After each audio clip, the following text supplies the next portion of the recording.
Welcome to the production floor.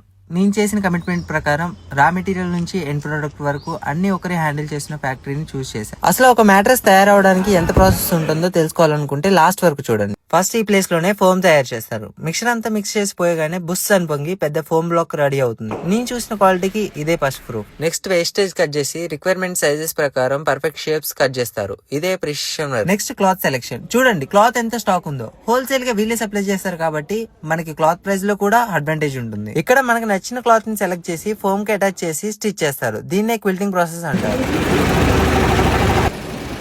తర్వాత మన requirements ప్రకారం మన బెడ్ సైజ్ కి ఫోమ్ ని కట్ చేస్తారు. తర్వాత లేయర్స్ ని గమ్మింగ్ చేసి మనం సెలెక్ట్ చేసుకున్న క్లాత్ ని తీసుకొని దాంతో పాటు సైడ్ సపోర్ట్ కి రిబ్బన్ కలిపి పర్ఫెక్ట్ గా స్టిచ్చింగ్ చేస్తారు. దీంతో మన వేడి మ్యాట్రెస్ అయితే రెడీ అయిపోతుంది. ఫైనల్లీ హైడ్రాలిక్ కంప్రెసర్ లో పెట్టి కంప్రెస్ చేస్తారు. ఇలా ప్యాకింగ్ చేసిన మ్యాట్రెస్ అయితే మీ ఇంటి వరకు చాలా సేఫ్ గా వస్తుంది. ఇక్కడి వరకు అంతా బానే ఉంది కదా, కానీ అసలు ప్రాబ్లం ఇక్కడే ఉంది. అదేంటో తర్వాత చెప్తా. Stay tune.